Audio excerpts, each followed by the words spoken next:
ಪಾಂಡವರೆಲ್ಲ ಅವ್ರಿಗೇನೋ ಅನಿಸಿರ್ಬೇಕು.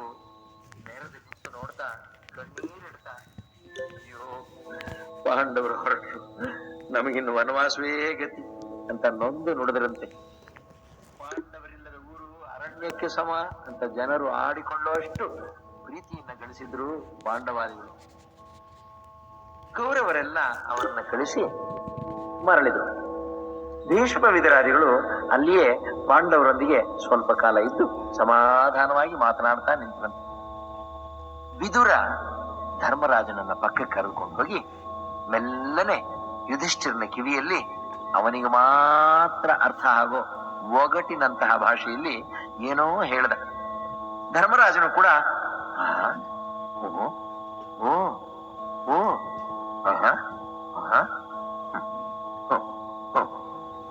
ಅನ್ನೋ ಹಾಗೆ ತಲೆಯಾಡಿಸ್ತಾ ಇದ್ದ.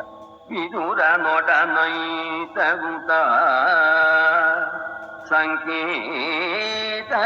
ಸೂಚಿಸಿ ಮರಳಿದನು. ನೃಪಸುದತಿ ವರಗಾಂಧಾರಿ ಮೊದಲಾದ ಅಖಿಲ ರಾಣಿಯರು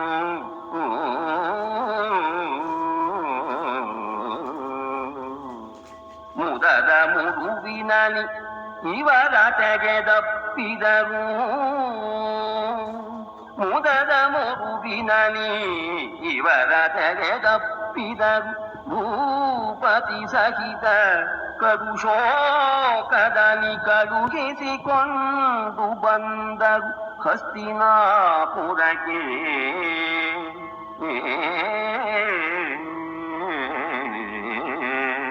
ಪಾಪ, ಇವರು ಮೋಸ, ಇವರು ಕುಹಕ ಗಂಡಸರು ಮಾಡಿದ್ದು ಪಾಪ ಆ ಹೆಂಗಸರಿಗೆ ತಿಳಿದಿರ್ಲಿಲ್ಲ ಅಂತ ಕಾಣುತ್ತೆ. ನಿಜವಾಗ್ಲೂ ಅವರಿಗೆಲ್ಲ ದುಃಖವಾಗುತ್ತಂತೆ. ಹಿಸ್ಸೆಯಾಗಿ ಅಣ್ಣ ತಮ್ಮಂದರು ಬೇರೆ ಬೇರೆ ಹೋಗುವಾಗ ನಿಜವಾಗ್ಲೂ ಅವರ ಹೆಂಡಂದರಿಗೆ ತುಂಬಾ ದುಃಖವಾಗುತ್ತೆ. ಹಾಗೆ ಜನಮೇಜಯ, ನನಗೆ ಅರ್ಥವಾಯ್ತು ನೀನ್ ನನ್ನನ್ನು ಯಾಕೆ ಈಗ ನೋಡ್ತಾ ಇದೀಯ ಅಂತ. ವಿದುರ ಧರ್ಮರಾಜನಿಗೆ ಏನ್ ಹೇಳ್ದ ಅಂತ ಕೇಳ್ತಾ ಇದೆಯಲ್ಲ. ಒಗಟು ಮಾತನಲ್ಲ ಅವನು ಹೇಳ್ತಾನೆ. ಲೋಹ ಅಲ್ಲದಿದ್ದರೂ ದೇಹವನ್ನ ಕತ್ತರಿಸಬಲ್ಲ ಶಸ್ತ್ರವನ್ನ ಯಾರು ತಿಳ್ಕೋತಾರೋ ಅಂಥವನನ್ನ ಶತ್ರುಗಳು ಕೊಲ್ಲುವುದಕ್ಕೆ ಆಗೋದಿಲ್ಲ. ಹುಲ್ಲನ್ನು ಹಿಮವನ್ನು ಹಾಳು ಮಾಡುವ ವಸ್ತು ಮಹಾರಣ್ಯದೊಳಗೆ ಬಿಲದಲ್ಲಿ ಅಡಗಿರುವವುಗಳನ್ನ ಸುಡುವುದಕ್ಕೆ ಸಾಧ್ಯವಿಲ್ಲ. ಇದನ್ನ ಅರಿತುಕೊಂಡು ಯಾರು ತನ್ನನ್ನ ರಕ್ಷಿಸಿಕೊಳ್ತಾನೋ ಅವನು ಬದುಕ್ತಾನೆ. ಕಣ್ಣಿಲ್ಲದವನಿಗೆ ದಾರಿ ಕಾಣಿಸೋದಿಲ್ಲ, ದಿಕ್ಕು ತಿಳಿಯೋದಿಲ್ಲ. ಧೈರ್ಯ ಇಲ್ಲದವನಿಗೆ ಐಶ್ವರ್ಯವೂ ಇಲ್ಲ.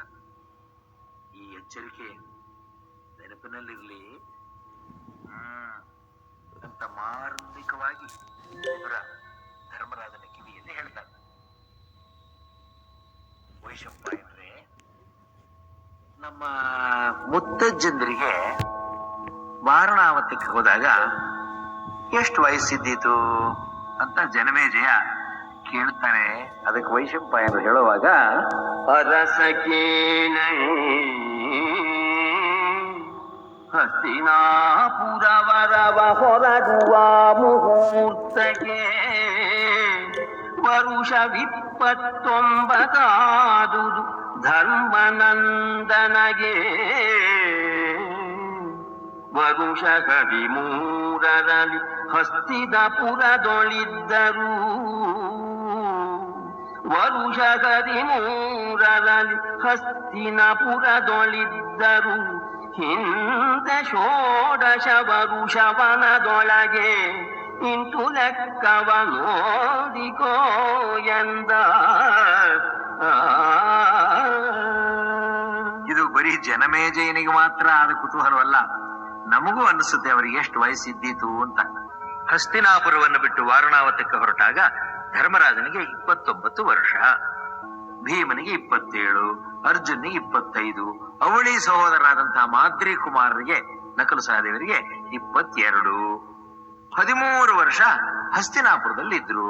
ಅದಕ್ಕೆ ಮೊದಲು 16 ವರ್ಷ ಅಮ್ಮ ಅಪ್ಪನ ಜೊತೆಯಲ್ಲಿ ಕಾಡಿನಲ್ಲಿದ್ರು. ತಾಯಿ ಕುಂತಿಯೊಂದಿಗೆ ಪಂಚಪಾಂಡವರು ವಾರಣಾವತಕ್ಕೆ ಬರ್ತಾರೆ. ವೈಭವವಾದ ಸ್ವಾಗತ ಕಾದಿತ್ತು ಅಲ್ಲಿ. ಪುರೋಚನ ಧರ್ಮರಾಜಾದಿಗಳನ್ನ ಅವರಿಗೋಸ್ಕರವೇ ನಿರ್ಮಿಸಿರೋ ಹೊಚ್ಚ ಹೊಸ ಅರಮನೆ ಒಳಗೆ ಕರೆದುಕೊಂಡು ಬರ್ತಾನೆ. ಮನೆ ಒಳಗೆಲ್ಲ ನೋಡ್ತಾ ಬಂದ್ರು ಪಂಚಪಾಂಡವರು. ಧರ್ಮರಾಜ ಹೇಳ್ದ, ಭೀಮ, ಪಾರ್ಥ, ನಮ್ಮ ದೊಡ್ಡಪ್ಪನಿಗೆ ತಮ್ಮ ತಮ್ಮನ ಮಕ್ಕಳ ಮೇಲೆ ಅದೆಷ್ಟು ಮಮತೆಯೋ, ಎಷ್ಟು ಕಾರುಣ್ಯವೋ. ಬೇಡು ಕಾಣಿಕೆಯಿತ್ತು, ಅಯ್ಯೋ, ಬೇಡು ಕಾಣಿಕೆಯಿತ್ತು, ಕಂಡುದನಾಡೆ ಕಾಣಿಸಿದನು. ಪುರೋಚನ ಕೂಡೆ ಸಂದನು ಹಾಸು ಹೊಕ್ಕಾಗಿ ಅವರ ಮನವರಿದು. ನೋಡಿದನು ಯಮನಂದನನು, ನೋಡಿದನು ಯಮನಂದನನು, ಮನೆ ಮಾಡಿದಂದವನು ನೋಡಿದನು ಯಮನಂದನನು. ಅರಗಿನರ ಮನೆಗೂಡುರಿವ ಬೇಳುವೆಯ ನೆನೆದರೆ ಬೊಪ್ಪನವರು. ಅರಮನೆಗೂಡುರಿವ ಬೇಳುವೆಯ ನೆನೆದರೆ ಬೊಪ್ಪನವರೆಲ್ಲ.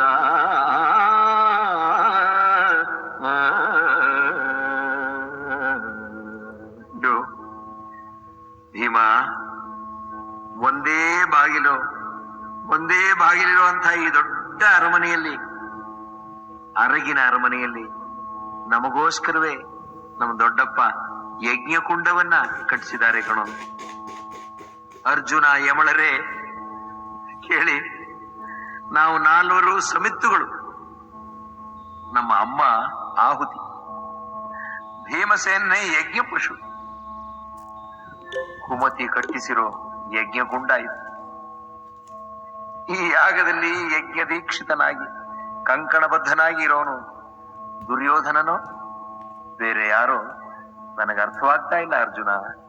ಸಮಿತೆಗಳು ನಾವು 4 ಅಯ್ಯನ ರಮಣಿಯಾಗುದಿ. ಸಮಿತೆಗಳು ನಾವು 4 ಅಯ್ಯನ ರಮಣಿಯಾಗುದಿ. ಭೀಮನೇ ಪಶು ಕುಮತಿ ಕಟ್ಟಿಸಿದ ಅರಮನೆ ಅಗ್ನಿಕುಂಡವಿದು. ಯಮಗೆ ಸಂಶಯವಿಲ್ಲ, ಯಮಗೆ ಸಂಶಯವಿಲ್ಲ. ರಾಜೋತ್ತಮನು ದುರ್ಯೋಧನನು ದೀಕ್ಷಾಕ್ರಮವ ಧರಿಸಿದವನ್ ಆವನು. ರಾಜೋತ್ತಮನೋ ದುರ್ಯೋಧನನು ದೀಕ್ಷಾಕ್ರಮವ ಧರಿಸಿದವನು ಆವನು. ಎಂದನು ನಗುತ ಯಮಸೂನು.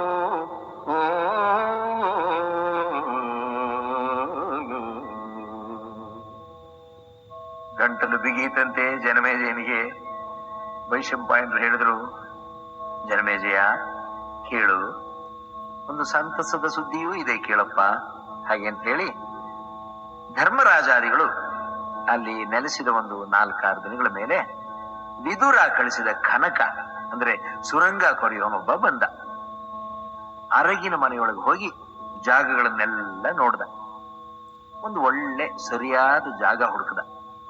ಯಾರಿಗೂ ತಿಳಿಯದ ಹಾಗೆ ಸುರಂಗವನ್ನ ತೋಡೋದಕ್ಕೆ ಪ್ರಾರಂಭ ಮಾಡ್ದ. ಇತ್ತ ಪುರೋಚನ ತನ್ನ ಕೆಲಸ ನಡೆಸೋದಕ್ಕೋಸ್ಕರ 5 ಅಣ್ಣ ತಮ್ಮಂದಿರು ಅವರ ತಾಯಿ ಒಟ್ಟಾಗಿ ಸೇರಿ ಒಂದೇ ಜಾಗದಲ್ಲಿ ಮಲಗಿ ನಿದ್ರಿಸೋದನ್ನೇ ನಿರೀಕ್ಷಿಸ್ತಾ ಇದ್ದ. ಒಂದು ದಿನ ಕುಂತಿ ಒಂದು ಹಬ್ಬ ಮಾಡಿ ಅನೇಕರಿಗೆ ಊಟ ಹಾಕಿದ್ಲು. ಅಭ್ಯಾಗತರಾಗಿ ಬಂದವರ ಪೈಕಿ ಒಬ್ಬ ವಯಸ್ಸಾದ ಹೆಂಗಸು, ಅವಳ 5 ಗಂಡು ಮಕ್ಕಳು ಇದ್ರು.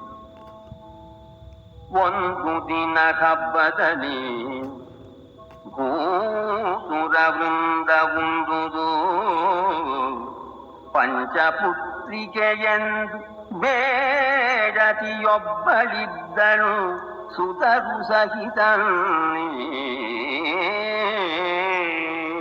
ಜನಮೇಜಯ, ಷಣ್ಣಾಂ ಮನುಷ್ಯ ಚಿಂತಾನಾಂ ಸಪ್ತಮಂ ದೈವ ಚಿಂತನಂ ಅನ್ನೋ ಹಾಗೆ ತಾನೊಂದು ಬಗೆದರೆ ದೈವ ಒಂದು ಬಗೆಯಿತ್ತಪ್ಪ. ಇದು ಬಹಳ ಸಹಜವಾದ ವಿಷಯ. ಅಂದಿನಿರು ಪುರೋಚನನು ತಾನೊಂದ ನೆನೆದರೆ ದೈವಗತಿ ಬೇರೊಂದ ನೆನೆದುದು. ಅಂದಿನಿರುಳು ಪುರೋಚನನು ತಾನೊಂದ ನೆನೆದರೆ ದೈವಗತಿ ಬೇರೊಂದ ನೆನೆದುದು. ಕೇಳು ಜನಮೇ ಜಯ ಮಹೀಪಾಲ. ಅಲ್ಲವೇ, ಆ ದೈವ ಮಾಡೋದಕ್ಕೆ ಕಾಣದ ಕೈ ಅಂತ ಹೇಳ್ತಾರೆ. ಆದ್ರಿಂದಲೇ ಸತ್ಯ ಧರ್ಮಕ್ಕೆ ಬೆಲೆ ಇದೆ. ಯಾವುದೋ ಕಾಣದ ಕೈ ಬಂದು ಒಳ್ಳೆಯವರನ್ನ ಕಾಪಾಡ್ತದೆ. ಪುರೋಚನ ನೆನೆದದ್ದೇ ಒಂದು, ದೈವ ನಡೆಸಿದ್ದೇ ಒಂದು ಆಯ್ತು. ವಿದುರ ಕಳಿಸಿದ ಕನಕ ಮನೆಯೊಳಗಿಂದ ಕೊರೆದಿದ್ದ ಬಿಲ ಸಿದ್ಧವಾಯಿತು. ಪುರೋಚನಿಗೆ ಇದು ಎಲ್ಲಾದರೂ ತಿಳಿದೀತು ಅಂತ ಕೊರೆದಿದ್ದ ಜಾಗದ ಬಾಯಿಯನ್ನು ಮುಚ್ಚಿ ಅದರ ಮೇಲೆ ಒಂದು ಒಳ್ಳೆಯ ಜಮಖಾನವನ್ನು ಹಾಸಿದ್ರು. ರಾತ್ರಿ ಹೊತ್ತು ಪಾಂಡವರು ತಮ್ಮ ತಮ್ಮ ಆಯುಧಗಳೊಂದಿಗೆ ವಾಸ ಮಾಡ್ತಾ ಇದ್ರು.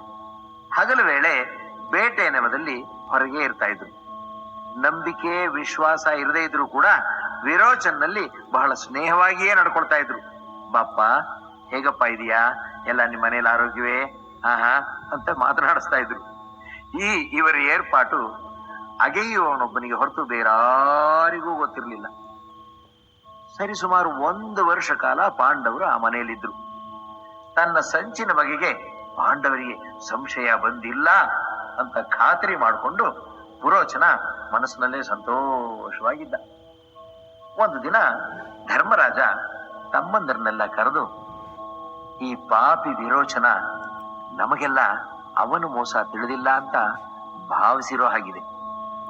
ಸುರಂಗ ಸಿದ್ಧವಾಗಿದೆ. ನಾವು ತಪ್ಪಿಸ್ಕೊಂಡು ಹೋಗೋದಕ್ಕೆ ಇದು ಸರಿಯಾದ ಸಮಯ. ನಾವು ತಪ್ಪಿಸ್ಕೊಳ್ಳೋದಕ್ಕೆ ಮುಂಚೆ ಆಯುಧ ಶಾಲೆಗೆ ಬೆಂಕಿ ಹಚ್ಚಿ ಒಳಗಿರೋ ಪುರೋಚನನನ್ನ ಸುಡಬೇಕು. ನಮಗೆ ಬದಲಾಗಿ ಇನ್ನಾರಾದರೂ 6 ಜನರು ಬೇಕಾಗಿದ್ದಾರೆ ಹಾಗೆ ಅಂತ ಧರ್ಮರಾಜ ಹೇಳ್ದ. ಅವತ್ತೇ ಕುಂತಿ ಹಬ್ಬ ಮಾಡಿ ಹಲವರಿಗೆ ಊಟ ಹಾಕಿದ್ದು.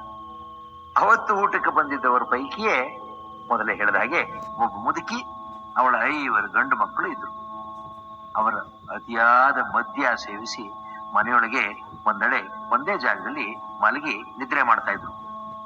ರಾತ್ರಿ ಒಂದು ಸಂದರ್ಭದಲ್ಲಿ ಪುರೋಚನ ನಿದ್ರೆ ಮಾಡ್ತಾ ಇದ್ದ. ಅವನು ನಿದ್ರೆಯೊಳರಿಯದಿರಲು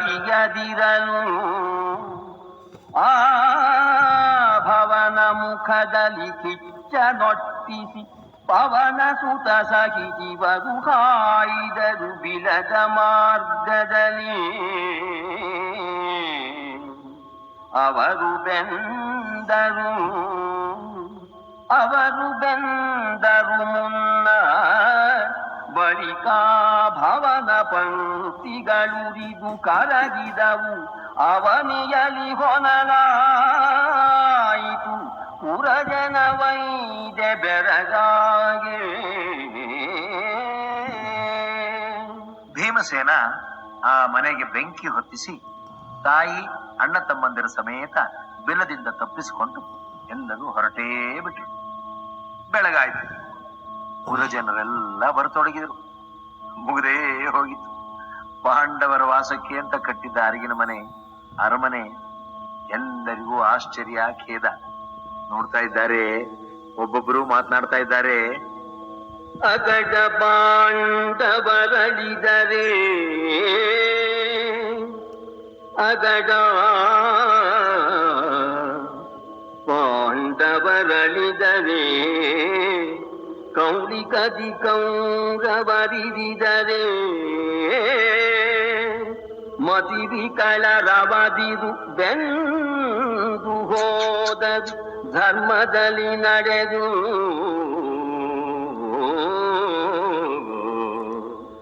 ಪ್ರಕಟ ಪಾಪರಿಗಹುದು ಸಾಮ್ರಾಜ್ಯದವು ಪ್ರಕಟ ಪಾಪರಿಗಹುದು ಸಾಮ್ರಾಜ್ಯಕವು ಧರ್ಮಾತ್ಮರಿಗೆ ಈ ಪರಿವಿಕಟದೆ ಧರ್ಮಾತ್ಮರಿಗೆ ಈ ಪರಿವಿಕಟದೆ ಅಸುರ ರಾಜ್ಯವೆಂದು ಪೌರಜನ ಮರುಗಿ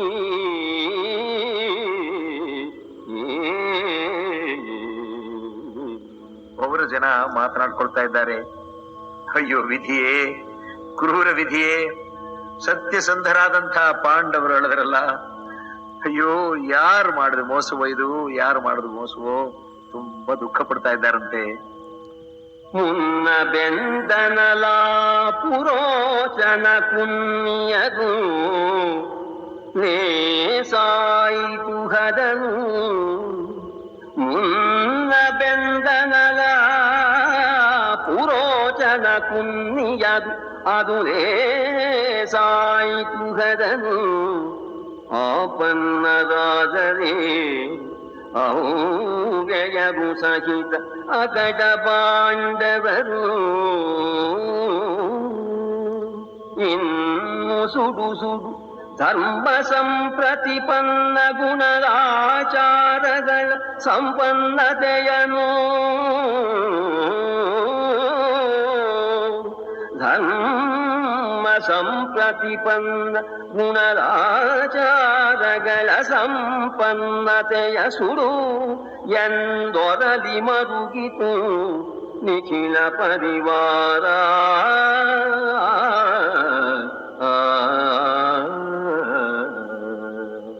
ತುಂಬಾ ಆಶ್ಚರ್ಯವಾಗುತ್ತೆ. ಸಮಾಜದಲ್ಲಿ ಬುದ್ಧಿವಂತರು ಇರ್ತಾರೆ, ಮೂರ್ಖರಿರ್ತಾರೆ, ದುಷ್ಟರಿರ್ತಾರೆ, ಸಜ್ಜನರಿರ್ತಾರೆ. ಧರ್ಮದಲ್ಲಿ ನಡೆಯುವವರಿಗೆ ಇಂಥ ಕಷ್ಟ, ಏನು ಗತಿ, ಅಧರ್ಮಿಗಳಿಗೆ ಕಾಲವಾಯ್ತಲ್ಲ ಅಂತ ಹೇಳಿ ವಿಧಿಯನ್ನ ನಿಂದಿಸೋರು ಇದ್ದಾರೆ. ಜೊತೆಯಲ್ಲೇ ಸದ್ಯ ಆ ಪುರೋಚನ ಕುನ್ನಿ ನಾಯಿ ಸತ್ತಲ್ಲ, ಅದೇ ಸಾಕು, ಅದೇ ಸಾಕು. ಆದ್ರೆ ಒಗೆದು ದೀ ಬೇಳಂಬ ಹಸ್ತಿನ ನಗರಿಯಲಿ ಒಗೆದು ನೀ ಬೇಳಂಬ ಹಸ್ತಿನ ನಗರಿಯಲಿ ತತ್ಪೌರ ಜನ ಮನಬುಗಿದು ಬಿದ್ದುದು ಶೋಕಮಯ ಸಾಗರದ ಮಧ್ಯದಲ್ಲಿ. ಅದೇ ತುಂಬಾ ದುಃಖವಾಯ್ತು. ಧರ್ಮಾತ್ಮರಾದ ಪಾಂಡವರು ಸತ್ತರು. ಇನ್ನು ಧರ್ಮ ನಾಶವಾದ ಹಾಗೆಯೇ ಧರ್ಮ, ಸಂಸ್ಕೃತಿ, ನ್ಯಾಯ, ನೇರ್ಮೆ, ಸಭ್ಯತೆ ಎಲ್ಲಕ್ಕೂ ತರ್ಪಣ ಕೊಟ್ಟ ಹಾಗೆ ಅಂತ ಹೇಳಿ ಮಮ್ಮನ ಮರುಗ್ತಾ ಇದೆ ಜನ. ಹೊಗೆದುದಾನನ ವಿದುರ ಭೀಷ್ಮಾದಿಗಳಿಗೆ ಹೊಗೆದುದಾನನ ವಿದುರ ಭೀಷ್ಮಾದಿಗಳಿಗೆ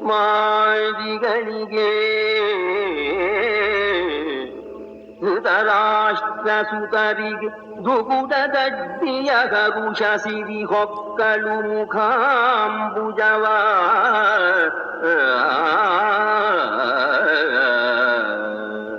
ಹಾಗೆ ಪುರಜನರೆಲ್ಲ ಕಣ್ಣೀರಿಟ್ರು.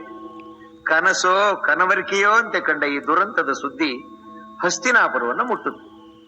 ಬೆಳಿಗ್ಗೆ ಇಲ್ಲಿ ವಾರಣಾವತದಲ್ಲಿ ಪುರಜನರು ಬೆಂಕಿಯನ್ನ ಆರಿಸ್ತಾ ಸುಟ್ಟು ಕರಕಲಾಗಿದ್ದುದನ್ನೆಲ್ಲ ಹೆಕ್ಕಿ ತೆಗೆದು ಒಂದು ಕಡೆಗೆ ಸೇರಿಸ್ತಾ ಇದ್ರು.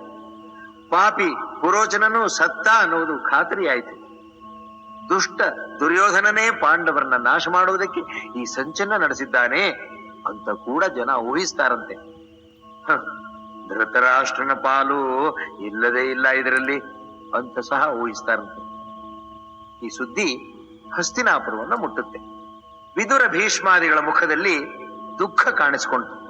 ಧೃತರಾಷ್ಟ್ರಾದಿಗಳಿಗೆ ಮನಸ್ಸಿನ ಒಳಗಡೆ ಆದಂತಹ ಹರ್ಷವು ಮುಖದಲ್ಲಿ ದುಃಖವನ್ನ ವ್ಯಕ್ತಪಡಿಸುವುದಕ್ಕೆ ಅಡ್ಡಿ ಮಾಡ್ತಂತೆ. ಅಲ್ಲವೇ? ಅವರ ಇಷ್ಟಾರ್ಥ ನೆರವೇರುತ್ತೆ. ಆದ್ರೆ ಇಲ್ಲಿ ನಟನೆಯನ್ನ ಮಾಡಬೇಕು ದುಃಖದನ್ನ. ಕೌರವ ವೃಂದ ಇಡೀ ಗಂಗಾ